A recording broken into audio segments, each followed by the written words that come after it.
Hello বন্ধুরা, আসসালামু আলাইকুম। আজকে আমরা যাচ্ছি লক্ষ্মীপুর জেলার রামগতি উপজেলার আলেকজান্ডারের মেঘনা নদীর মাঝে জেগে ওঠা এক মনোরম চর আব্দুল্লাহ চরে। অনেকেই চরটাকে গরিবের সুইজারল্যান্ড বা মিনি সুইজারল্যান্ড বলে থাকে। চরে যাওয়ার জন্য আমার প্রথম গন্তব্য হলো আলেকজান্ডার মেঘনা বিচ। এখান থেকে ট্রলারে পাওয়া যায়, যা দিয়ে 30 মিনিট ভ্রমণের চরটিতে পৌঁছানো যায়। চাইলে পুরো ট্রলার রিজার্ভ করেও যাওয়া যায়, তবে সেই ক্ষেত্রে ভাড়ার হিসাব আলাদা হবে। ট্রলারে চড়ে মেঘনা নদীর মাঝখানে প্রবেশ করলে চোখের সামনে পড়ে নদীর বিশালতা ও প্রকৃতির অসীম সৌন্দর্য। 30 মিনিটের এই ভ্রমণে নদীর শান্ত পানি আর চারদিকে ছড়িয়ে থাকা সবুজ ঘাসের মোড়ানো চর আমাদের মুগ্ধ করে।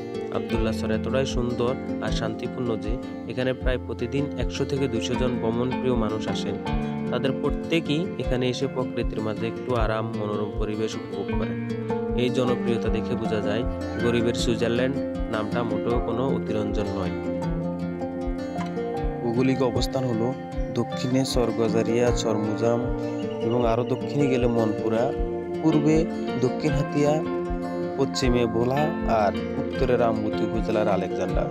বর্তমানে এখানে চাষাবাদ নেই, তবে ধান চাষের সময় চরটি একদম অন্যরকম সুন্দর হয়।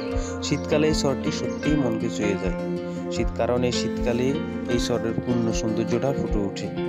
এই চরটার সঙ্গে আমার একদম ব্যক্তিগত একটা সম্পর্ক আছে, যেখানে শুধু ঘাস আর বাতানগর। সেখানে কোনো এক সময় আমার দাদার বাড়ি ছিল। আজ থেকে প্রায় 40 থেকে 50 বছর আগে নদী ভাঙ্গনে সবকিছু হারিয়ে যায়। চরটায় এখন শুধু প্রকৃতির জগৎ, মানুষের কোনো স্থায়ী বসতি নেই, নেই ইট পাথরের কোনো দাগ। এখানে আসলে বোঝা যায় প্রকৃতির নিজস্ব সৌন্দর্য কেমন হয়।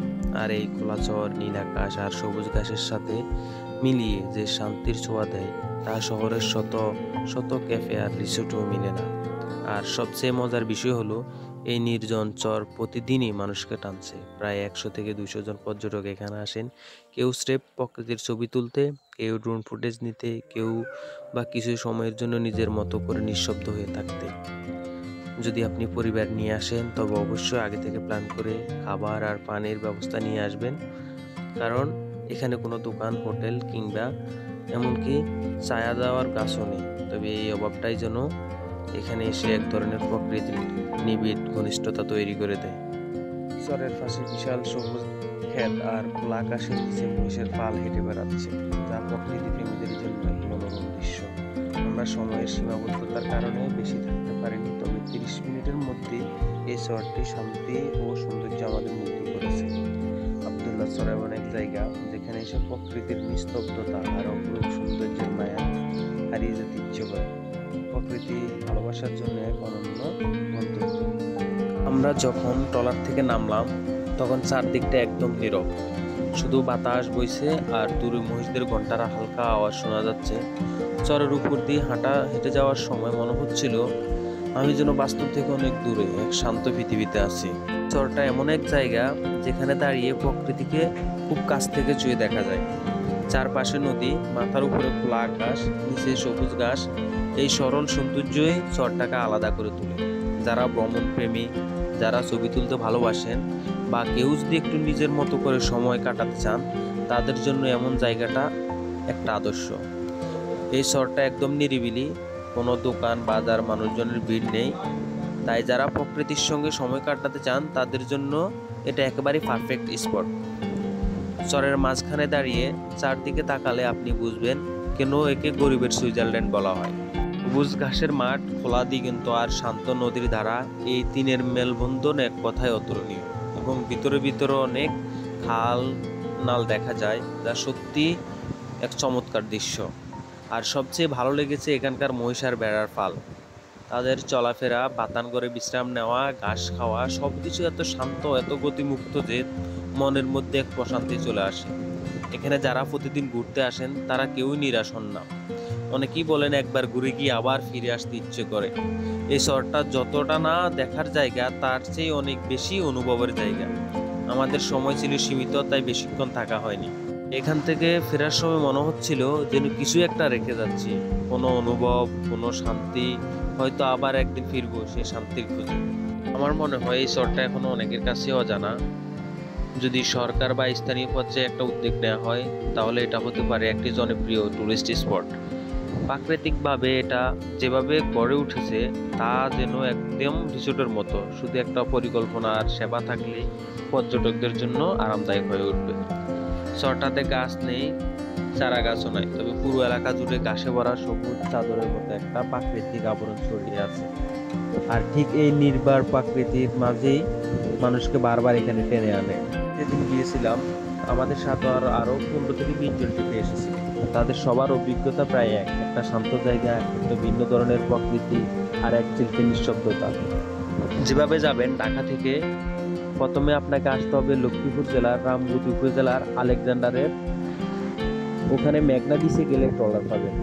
চর পর্যন্ত জনপ্রতি আসা যাওয়া 100 টাকা, আর যদি রিজার্ভ করেন তাহলে আলাদা দরদাম করতে হবে।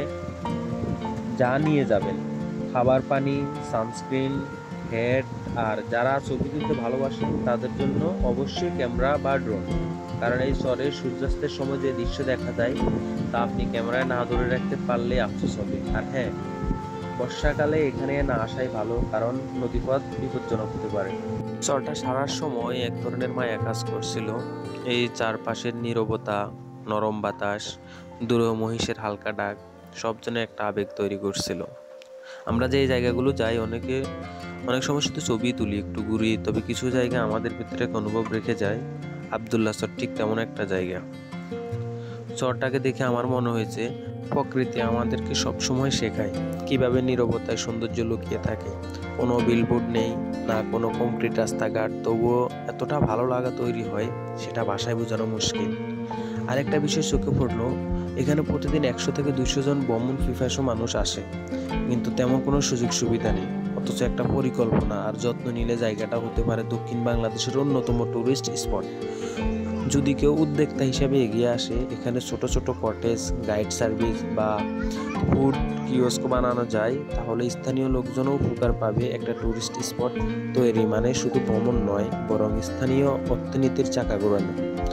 তবে আমার অনুরোধ থাকবে এই চরটাকে যেন প্লাস্টিক বা বর্জ্য নষ্ট না করে প্রকৃতির এই নির্মল পরিবেশ যেন আগামীর জন্য সেভাবে থেকে যায়। যারা ঘুরতে আসবেন তারা যেন নিজের সঙ্গে প্রকৃতির প্রতিও দায়িত্ব নিয়ে আসেন।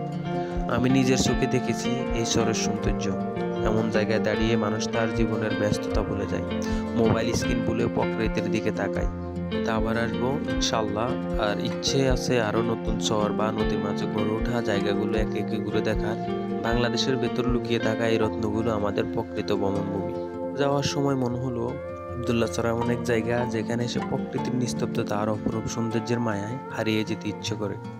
প্রকৃতি ভালোবাসার জন্য একটি অনন্য গন্তব্য এই জায়গাটা। তবে আসলে এই জায়গাটা গরিবের সুইজারল্যান্ড হিসেবে আখ্যায়িত করা হলে আমার মনে হয় না খারাপ হবে। কোনো অংশে সুইজারল্যান্ড থেকে বিন্দু মাত্র কম নেই এই অংশটি। তো যাই হোক বন্ধুরা, আমার ভিডিওটি ভালো লাগলে অবশ্যই লাইক, শেয়ার অ্যান্ড সাবস্ক্রাইব করে রাখবেন এবং বেল আইকনটি অবশ্যই ক্লিক করে রাখবেন। ধন্যবাদ। আসসালামু আলাইকুম, ভালো থাকবেন।